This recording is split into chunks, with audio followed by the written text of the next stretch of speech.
Number two, they were the ones that organized the event, and it was within their right to have other people speak. I never said no.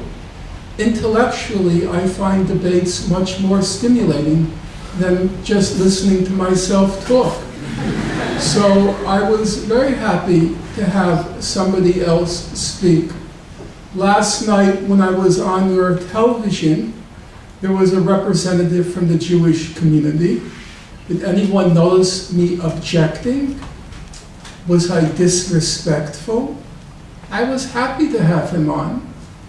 So there was no obstacle.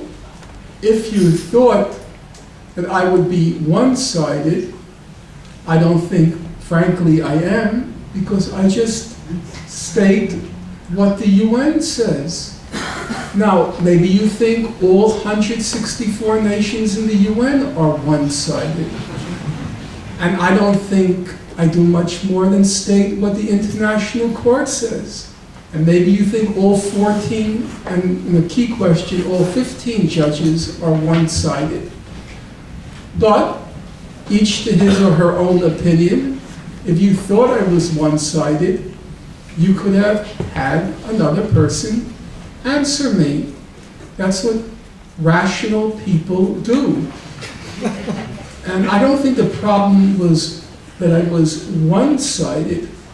I think the problem was they didn't want to hear my side, because it's difficult to answer when you have the full weight of the entire international community in all of its forms behind you. And now that was the general answer.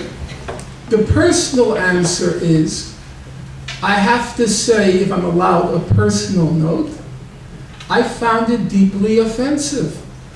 I came all the way from New York. I did not travel first class. I traveled Polish Airlines. And leaving aside the 6-hour wait to go from Warsaw to Prague, this airline did not have light. And I had planned, I like flying time to read, and I brought a very thick volume to read, and I kept asking the airline attendants for light. And they would press, and nothing went on, and then they conferred with the captain, and the captain would turn on the light, and the attendant would go, "You see?" And then 2 seconds later, it went out. And then, "You see?" And it went out again. And after around the 4th time, there was no light, which I began to worry, because no light, does that mean no motor? Because I assumed it's connected. But then the attendant said to me, "Sleep."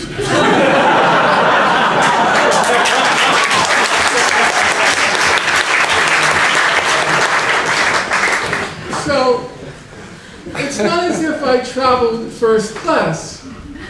The meals, I think they were sold wholesale from Guantanamo Bay. Not the most delightful delicacies. And I come all the way over here, and after I'm already here, they cancel. And they never even told me why. And they never even contacted me. It was so rude, so disrespectful. I was really kind of surprised. I mean that. I'm not joking now. You know, I've spoken many times at Harvard. I'll be speaking there on March 25th. I've spoken twice in the Oxford Union. And then suddenly I come to the Czech Republic.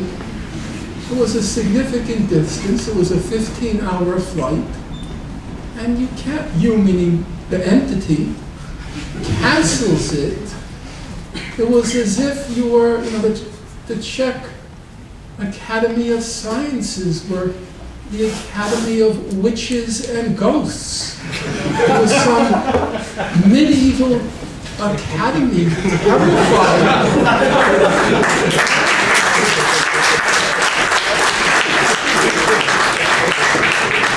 Of witches and ghosts.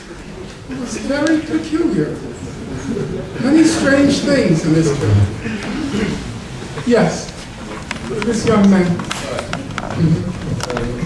My name is Heider Amais. I'm a student at the University of Prague, and I would like to ask you, do you think there is a different solution maybe to the Palestinian-Israeli conflict, even though it's not a mainstream solution, such as a two-state solution, which has failed for, I don't know, over decades?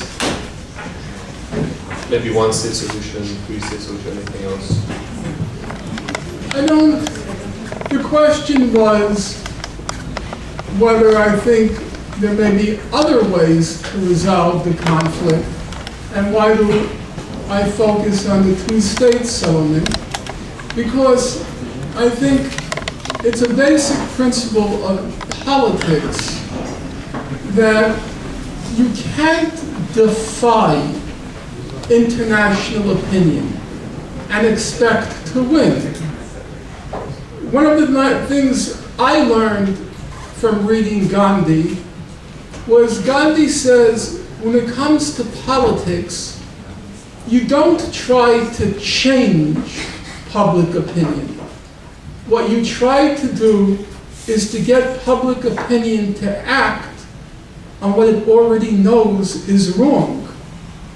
So, for example, in the 1930s, Mr. Gandhi begins a big campaign to rid India of alcohol consumption. It was a big problem there. And many people said to Mr. Gandhi, well, why do you focus on alcohol consumption? Why don't you also focus on gambling, on the cinema, which people thought was also immoral? And Gandhi's answer was simple. He says, because most Indians already agree alcohol consumption is wrong.